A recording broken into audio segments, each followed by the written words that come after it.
15 जुलाई का शायद वक्त था। एक 25 वर्षीय लड़का ट्रेन के इंतजार में प्लेटफार्म पर इधर-उधर घूम रहा था। रात का वक्त था, ट्रेन आने वाली थी। उसके मन में एक बेचैनी थी, शायद किसी के लिए इंतजार था। हल्की-हल्की बारिश हो रही थी। वह वक्त भी आता है, ट्रेन भी आती है। दोस्तों, इसके बाद जो होता है, बहुत ही रोचक प्रेमपूर्ण कहानी है। साथियों नमस्कार, बने रहिए हमारे यूट्यूब चैनल पर। उम्मीद है आप लोग अच्छे होंगे। साथियों, ये 25 वर्षीय अभय है, जो जिसका पेशा है कहानियों को लिखना। एक दिन का वक्त था, एक किताब की दुकान पे पहुंचता है अभय। कहानियों किताबों को देख ही रहा होता है, तो वहाँ एक लड़की जब जैसे ही किताबियों को लेकर खड़ा होता है, एक लड़की से इसकी टक्कर हो जाती है। लड़की सॉरी बोलती है, लेकिन अभय जो है मुस्कुराता है, कहता है हो सकता है कि हमारा तुम्हारा आपस में मिलन ही लिखा हो, इसी टक्कर के बहाने। आखिरकार लड़की पूछ पड़ती है, क्या तुम कहानीकार हो? अभय हाँ में जवाब देता है। दोनों एक दूसरे का परिचय लेते हैं। लड़की अपना नाम सनाया बताती है, जिसकी उम्र लगभग 22 साल के आसपास उस वक्त 21 से 22 साल रही थी। इसके बाद दोनों में मित्रताएं हो जाती है। काफ़ी इंटरेस्टिंग कहानियाँ अभय लिखता था और उन्हीं कहानियों में खो जाता था, प्रेम भरी कहानियाँ। लेकिन इसकी कहानियाँ अक्सर अधूरी रहती थी। अब उसके साथ सनाया भी रहती है। दोनों काफ़ी शाम में जाते हैं, बैठते हैं। ढेर सारी बातें होती हैं, कहानियों के बारे में भी बातें। कुछ ऐसी इंटरेस्टिंग बातें होती हैं, जो कि सच्ची भी होती हैं, जीवन से जुड़ी हुई होती हैं। दोनों का वक्त काफ़ी साथ बीतने लगता है। एक दिन सनाया और अभय साथ में बैठे हुए थे। अभय किसी कहानी पे फोकस कर रहा था, लेकिन पूर्ण कहानी उसको नहीं मिल पा रही थी। सनाया उससे पूछती है, कोशिश करना कि कहानी जो लिखना वो पूरी रहे। लेकिन अभय उसी वक्त उससे पूछता है कि क्या तुम्हारी भी कोई अधूरी कहानी है? सनाया मुस्कुरा कर वहाँ से चली जाती है। अगले दिन पुनः वह मिलते हैं और दोनों की कहानियों के बारे में भी चर्चाएँ भी होती हैं।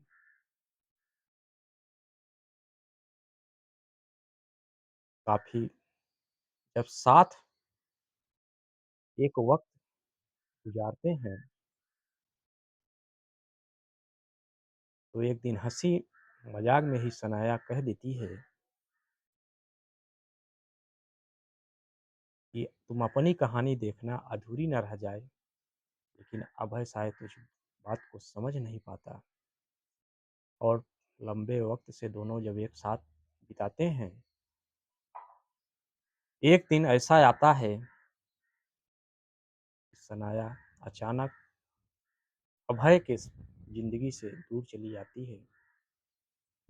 कहाँ चली जाती है अभय को भी नहीं पता है। लेकिन अभय को एक चीज़ का पछतावा है कि ना तो उसने मुझे कोई फ़ोन किया, ना बता के गई। आज उसको पछतावा भी है और वो मित्र के जाने का गम भी है। शायद उसको लग रहा है कि मेरी जैसी कहानियाँ अधूरी रह जाती थी, वैसे ही मेरी ज़िंदगी की यह कहानी शायद अधूरी है। सनाया ने कुछ कहा था, शायद मैंने उस पे ध्यान नहीं दिया था। उसको हँसी में टाल दिया था। वो कहानी में अपने डूबा हुआ है। एक दिन का वक़्त होता है, अनजान नंबर से अभय के मोबाइल पे मैसेज आता है कि अगर तुम मेरा इंतज़ार कर रहे हो, तो इस स्टेशन पे शाम को जो आखिरी ट्रेन होगी, उससे मैं आ रही हूँ, इंतज़ार करना। अभय भागता हुआ अपने नज़दीकी प्लेटफ़ॉर्म पे पहुँचता है। हल्की-हल्की, मंद-मंद बारिश भी हो रही है और बेचैनी से वो स्टेशन मास्टर के पास जाता है और ट्रेन को पता करता है कि कौन-सी ट्रेन लास्ट में आज आने वाली है। टाइम अभी काफ़ी वक़्त है, उसके अंदर एक बेचैनी है, इधर-उधर टहल रहा है, अपनी टाइम व्यतीत कर रहा है। अचानक से ट्रेन स्टेशन पे पहुँचती है, गेट पे खड़ी हुई। सनाया को देखता है, सनाया अभय को देखती है, भाई आज भी मेरे लिए इंतज़ार कर रहा है। सनाया की आँखों में आँसू आ जाते हैं, अभय को देखकर। अभय भी उसको देखकर एकदम भावुक सा हो जाता है। तुरंत पूछ लेता है कि तुम इतने दिन कहाँ चली गई थी? कम से कम मैसेज तो कर देती। अब सनाया को आँखों में आँसू हैं, उसके पास आकर खड़ी होती है और बताती है कि मुझे एक ऐसी बीमारी है, शायद मैं तुम्हारे साथ ज़्यादा दिन तक न रह सकूँ। इसलिए मैं तुम्हें गम देने से अच्छा समझी कि मैं तुम्हारी ज़िंदगी से दूर हो जाऊँ, लेकिन शायद दिल को सुकून नहीं मिला। जब यह बात अभय सुनता है तो उसके आँखों में मानो तूफ़ान सा मचल पड़ता है और कहता है कि क्या तुम्हें पता था कि तुम दूर हो जाओगे कि तो मैं तुम्हारे बिना सुकून से जी सकूँगा। आखिरकार दोनों एक-दूसरे के गले मिलते हैं और जो भावुक क्षण है उसको भी जीते हैं। 2 से 4 मिनट का वक़्त होता है जब ट्रेन वहाँ रुकती है। सनाया ट्रेन हॉर्न देती है, डिब्बे में चढ़ने का प्रयास करती है लेकिन अभय उसका हाथ पकड़ लेता है। कहता है मैं भी अपनी कहानी अधूरी नहीं रखना चाहता, आज मैं भी तुम्हारे साथ चलूँगा। लेकिन सनाया बहुत प्रयास करती है, मैं उन परिस्थिति में हूँ कब तुम्हारा साथ छूट जाए। लेकिन अभय कहता है जो भी पल, जो भी समय इस धरती पे तुम रहोगी, तो दोनों साथ ही जिएँगे। तुम ही ने पूछा था कि तुम अपनी कहानी अधूरी न रखना, आज मुझे वह बात समझ में आई है कि तुमने किस बात पे कहा था। आखिरकार अभय सनाया के साथ चल देता है। सनाया आज ट्रेन के सफ़र में अकेली नहीं, उसके साथ अभय भी है।